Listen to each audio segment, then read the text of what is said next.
Tidak semua orang itu senang diberi.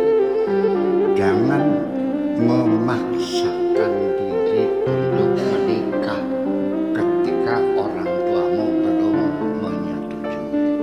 Ketika aku sudah bisa menguasai hatimu, tidak dipaksa. Yang berharga sekalipun kau serahkan kepadaku.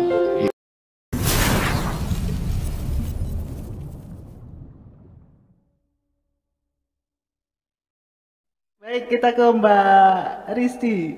Mbak Risti, eh, tadi sangat luar biasa sekali Mbak Risti membacakan Gelombang Cinta dan bagaimana perasaan atau kesan yang didapat setelah membaca Gelombang Cinta Buya ini. Dipersilakan Mbak Risti. Ya, terima kasih Mbak. Ada beberapa catatan penting yang ini bisa untuk refleksi saya.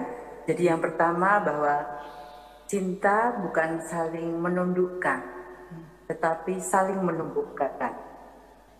Cinta adalah kata kerja. Perjuangan memadukan dua pribadi yang berbeda, yang masing-masing pribadi mengalami pasang surut kehidupan. Dan yang berikut adalah suara hati. Jadi selalu ada pergulatan batin untuk mendengarkan suara hati ketika berhadapan dengan suara orang-orang yang ada di sekeliling kita. Dan yang terakhir, hidup tidak akan berhenti meskipun kita ini berhenti. Seperti roda kehidupan, kita akan berjumpa dengan orang-orang di sekeliling kita. Nah, bagaimana kita mampu untuk melihat hal-hal menarik dalam pribadi seseorang? Pengalaman yang saya alami bersama dengan suami ketika melakukan terapi dengan beberapa orang, kita melihat bahwa masing-masing pribadi itu memiliki keunikan, keistimewaan, kekuatan, ketabahan yang luar biasa, yang berbeda satu dengan yang lain kelebihannya. Nah, ketika kita mampu, kita fokus bahwa yang kita lihat itu hanya hal-hal yang positif, maka ya itu yang akan masuk ke dalam pikiran kita, ke dalam hati kita. Dan ternyata memang energi positif yang kita dapat itu juga akan memberikan kekuatan buat kita sehingga kita melihat segala hal, segala sesuatu lebih positif, dan kekuatan energi itu bisa kita serap dan bisa kita bagikan kepada banyak orang. Ya, saya kira itu saja Mbak. Dan ini luar biasa karyanya. Saya bisa mendapatkan banyak hal ini. Semoga nanti ini juga bisa diresapi, dimaknai, dan tidak hanya berhenti pada kata-kata yang indah, tetapi dimaknai. Iya. Kalau berkata-kata indah mudah. Iya. Tapi menjalaninya itu yang memang perlu perjuangan. Iya, Mbak Risti. Betul Mbak Risti. Ya, terima kasih Mbak Risti telah tadi memarkakan dari Gelombang Cinta. Baik, kita ke Buya.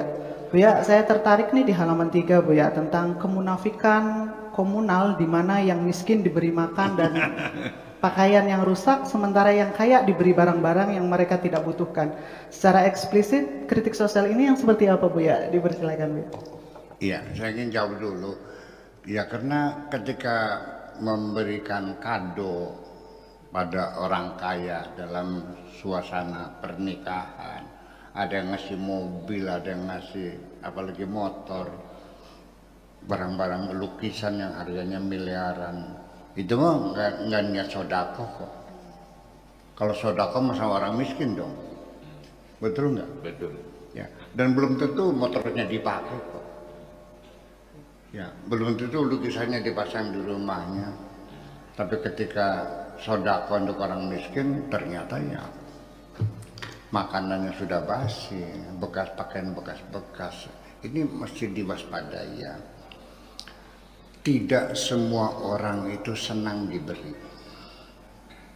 Apakah yakin tetanggamu itu senang dikasih baju bekas? Dia marah. Aku ini dianggapnya tempat sampah atau apa ini? Dikiranya aku tidak mampu beli baju bekas dibuang ke sini. Tersinggung kok. Jadi bukannya kita membahagiakan hati orang miskin, malah kita menyakiti. Itu kita tidak sadar.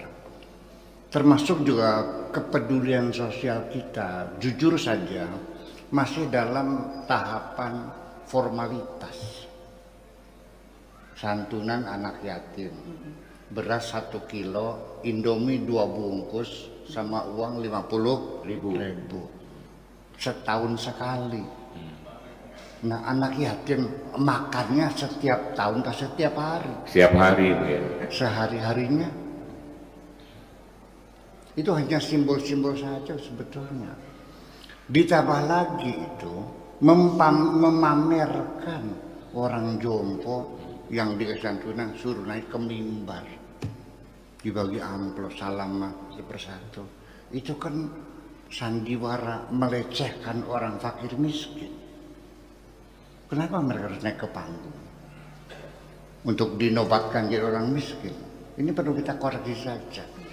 Kalau mau Anda ingin ada orang miskin, ya datang ke rumah mereka.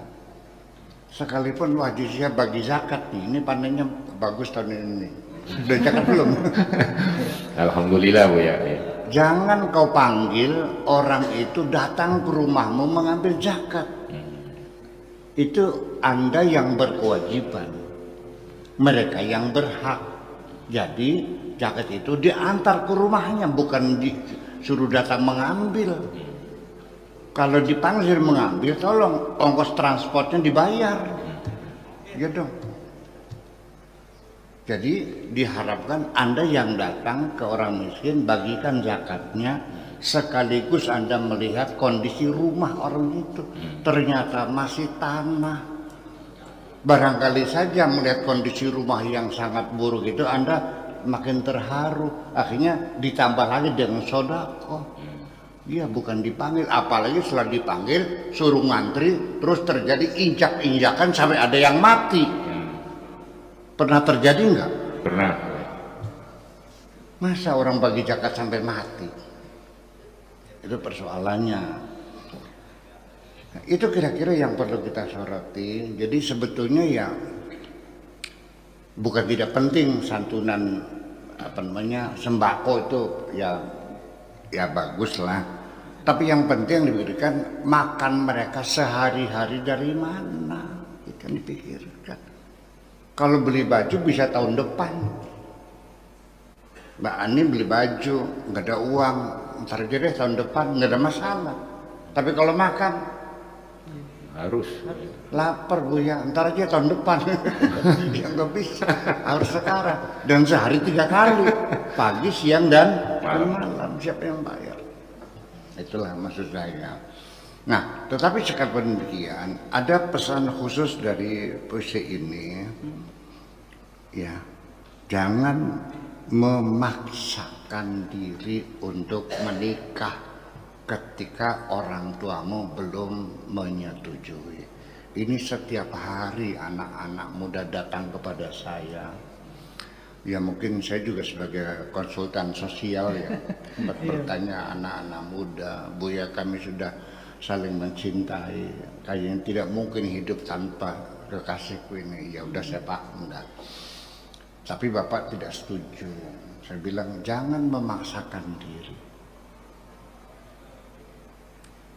Jalan untuk menikah ada, syariatnya ada, undang-undangnya ada, tapi jangan ditempuh.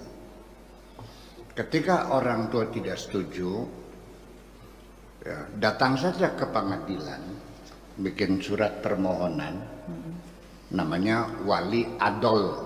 Wali adol itu adalah pengadilan mencabut hak perwalian Bapak, ya, untuk dinikahkan oleh pengadilan. Itu syariatnya ada. Alasannya kami sudah saling mencintai dan orang tua kami tidak setuju. Majukan aja. Nanti bapaknya dipanggil oleh pengadilan, dimediasi. Kalau masih berkeras, bulan depan dipanggil lagi. Kalau 3 kali tetap menolak, pengadilan ambil keputusan, perwalianmu dicabut dan pengadilan akan menikahkan dan sah. Menurut hukum Islam wali adol itu sah dan dibenarkan oleh undang-undang. Tapi saya tidak menghancurkan, jangan memaksakan diri.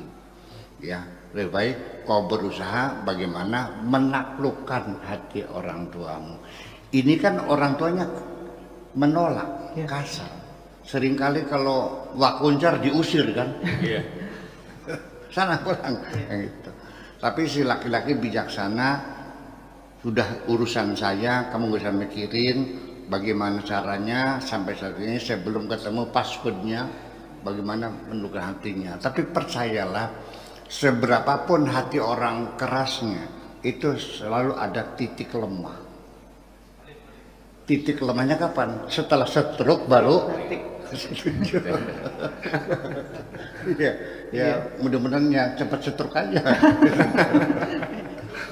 Iya, ada titik lemahnya. Membujuk orang tua, seperti bawa oleh-oleh, makanan kesukaannya, apakah bakso, apakah tahu gejrot dan sebagainya. Semua orang punya titik lemah. Tunggu dulu, sebab kalaupun maksa kawin tanpa restu orang tua, nggak enak, betul nggak enak itu, percaya, tertekan. Apalagi kalau sudah mertua tidak suka sama kamu, serba salah. Ketika engkau masak yang enak-enak untuk membahagiakan suamimu, apa kata mertuanya? Ada restoran baru. Ya kalau tiap hari masak begitu, melarat kamu nih, kata mertuanya. Bisa jatuh miskin saya nih kalau tiap hari masaknya mewah begitu. Sakitnya. Oke, dituruti. Masaknya goreng onta aja setiap hari. Apa onta tuh? Oncom tahu. Pagi oncom tahu, siang oncom tahu, malam Oncom tahu. apa kata mertuanya? Kan dulunya nggak setuju kan? Iya, setuju. Iya. Suamimu bosan nggak tiap hari makan onta? Iya. Udah salah lagi. Kamu ingin membahagiakan suamimu, dandan berhias yang pakai foundation yang tebal, pakai maskara, pakai lipstick, pakai Yves Saint Laurent, pakai segala macam, pakai apa bulu mata. Apa kata mertanya? Kamu lagi cinta siapa? Lagi demen siapa sih Rane? Sudah dipusat semuanya, tidak dandan. Jangan memalukan suamimu, suamimu kan pejabat. Serba salah. Ya, jadi bersabar dulu, bujuk aja dulu, nih gitu. Nah, untuk anak muda yang dalam kondisi begitu, ini saya kasih bekal nih untuk menundukkan hati calon mertua kamu nih supaya setuju. Mau nggak dikasih jampinya? Mau. Dikirimin Fatihah. Sehabis maghrib 99. Seperti ini Bu Haji Syihabuddin, ibunya namanya Hajar Rodiyah, ila rohi Al-Haj Syihabuddin bin Rodiyah Al-Fatihah 99. Insya Allah setuju. Itu. Tolong pesan kepada anak-anak muda, jangan memaksakan. Sakit hati orang tua itu. Betul. Merasa dia menyusui, merasa nyebokin, merasa ngasih makan, memaksakan diri itu. Oke. Kemudian pesan yang kedua, saya bisa mendapatkan apapun yang saya inginkan, dan engkau pasti akan memberikannya, asalkan kutodongkan pistol atau kon golok. Kasih jam tanganmu, kasih nggak? Kasih gelangmu, kasihkan gelang, kasihkan nggak? Karena apa? Karena ketakutan, betul nggak?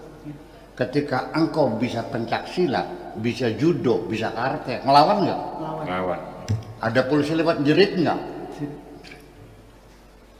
Tetapi ketika aku sudah bisa menguasai hatimu, tidak dipaksa, yang berharga sekalipun kau serahkan kepadaku. Terima kasih. Baik.